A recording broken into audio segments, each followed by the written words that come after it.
Hello, my friends. Welcome back. I am glad you are here. Wherever you are right now, whether you are walking, driving, cooking, or just resting, thank you for spending this time with me. Today, I want to ask you a simple question. What is the most popular drink in the world right now? Not the most popular drink in history. Right now, today. In coffee shops from Tokyo to New York, on social media, in every cafe you walk into. It is not coffee. It is not tea. Well, actually, it is tea, but not the kind you're probably thinking of. It is matcha, a bright green powder that looks almost too green to be real. And here's what most people do not know. Matcha is not new. It is not a trend. It is not something that was invented for Instagram. Matcha is nearly 1,000 years old. And the story of how it traveled from ancient Chinese monasteries to your local Starbucks, that story is one of the most surprising journeys in the history of food. Are you ready? Let's find out. Our story begins in China, about 1,000 years ago, during a period called the Song Dynasty. At that time, Chinese monks had a very specific way of preparing tea. They did not put tea leaves in hot water the way most people do today. Instead, they dried the leaves, crushed them into a very fine powder, and then mixed that powder directly into the water, using a special brush made from bamboo. Imagine that, a quiet room in a monastery, high in the mountains. A monk sitting on the floor, a small bowl in front of him. He pours hot water over bright green powder and whisks it gently until the surface is covered in a thin layer of foam. This meant something important. When you drink regular tea, you are drinking water that has touched the leaves. But with this powdered tea, you are drinking the leaves themselves. Every part of the plant goes into your body. Every nutrient, every chemical, everything. The monks loved this drink, and they loved it for a very specific reason. You see, monks spend many hours every day sitting in silence. They meditate, they pray, they think. And to do that for hours without falling asleep, they needed something that could keep their minds sharp and calm at the same time. Coffee makes you alert, but it also makes you nervous. It gives you energy, but it is not calm energy. This green powder was different. It contained something called L-theanine. L-theanine is a natural chemical found in tea leaves, and it does something very interesting to your brain. It makes you feel calm and focused at the same time. Alert, but not anxious. Awake, but not restless. The monks called this feeling calm alertness. And for people who need to sit still and think for hours, that is exactly what they need. Now, around the year 1191, a Japanese Buddhist monk named Eisai traveled to China to study. He spent years there, learning, meditating, and drinking this green powdered tea every single day. He watched the Chinese monks prepare it. He felt the calm energy it gave him. And he became convinced that this drink was something truly special. When it was time to return home to Japan, he did something that would change history. He brought tea seeds back with him, carefully wrapped, carried across the sea. Eisai planted those seeds in the grounds of a temple in Kyoto, a beautiful city surrounded by mountains and rivers in the south of Japan. He also wrote a book about tea. In that book, he called this green drink the elixir of the immortals. An elixir is a kind of magical drink. and immortals are people who live forever. That is how much he believed in this tea. He thought it could help people live longer, healthier lives. And in many ways, he was right. Now, something interesting happened next. In China, the country where this tea was born, people slowly stopped drinking it. They moved on to other ways of preparing tea. They started using whole leaves instead of powder. They began steeping their tea, placing the leaves in hot water and then removing them. It was easier. It was faster. And over the centuries, powdered tea almost completely disappeared from China. But in Japan, the opposite happened. The Japanese did not just keep drinking it, they fell in love with it. They improved it. They made it the center of their entire culture. Can you imagine that? A drink that was forgotten in the country where it was created, but became sacred in the country that adopted it. Japanese tea farmers began experimenting. They discovered something remarkable. If you cover the tea plants with shade, if you block the sunlight for about 20 to 30 days before the harvest, the leaves change. They become darker, softer, and full of that calming chemical, L-theanine. The less sunlight the plant receives, the more L-theanine it produces. This shading process is what makes matcha different from every other tea in the world. It is not just green tea ground into powder. It is green tea that has been grown in darkness. Tea that has been transformed by the absence of light. Think about that for a moment. The thing that makes matcha special is not what was added. It is what was taken away.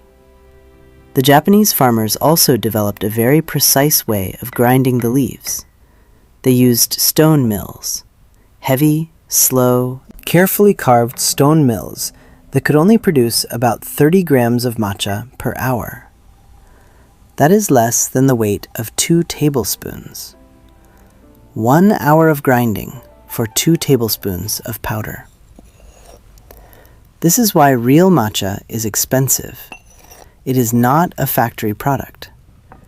It is the result of patience, months of careful growing, weeks of shading, days of drying, hours of grinding, all for a small amount of bright green powder. But the story does not stop with farmers and monks, because in the 15th century, something beautiful happened. Matcha became art. A Zen master named Murata Juko created a ritual around the preparation of matcha. He turned the simple act of making tea into a ceremony. Every movement had meaning. The way you hold the bowl, the way you pour the water, the way you whisk the tea, even the way you turn the bowl before you drink. This became known as the Japanese tea ceremony, or chanoyu. Chanoyu means hot water for tea, but it is so much more than that. Imagine a small, simple room, just a few square meters, a door so low that everyone, rich or poor, powerful or ordinary, must bow to enter. Inside, there are no distractions, no decorations. Maybe a single flower in a vase, maybe a piece of calligraphy on the wall. Nothing more. The ceremony is built on 4 principles: harmony, respect, purity, and tranquility. 4 simple ideas that guide every step of making a single cup of tea. Isn't that beautiful? In most of the world, we make tea in 30 seconds without thinking about it. In Japan, they created an entire philosophy around it. Another Zen master named Senno Rikyu later expanded this ceremony and made it popular across all of Japan. He believed that the tea ceremony was not about the tea at all. It was about being fully present in the moment, paying attention, slowing down. In a world that was already busy and noisy hundreds of years ago, the tea ceremony was a way of finding peace. Samurai warriors practiced it before battle. Think about that. Some of the fiercest fighters in history would sit quietly in a small room, hold a simple tea bowl in both hands, and drink matcha. They would calm their minds. They would focus. They would let go of fear. And then they would stand up and go to war. The same drink that helped monks meditate for hours also helped warriors find courage. Isn't that incredible? For centuries, matcha stayed in Japan. It was a quiet, sacred tradition. Grandparents taught their grandchildren. Tea masters passed their knowledge to new students. Most people outside of Japan had never even heard of it. And then, everything changed. In the early 2000s, matcha arrived in the West.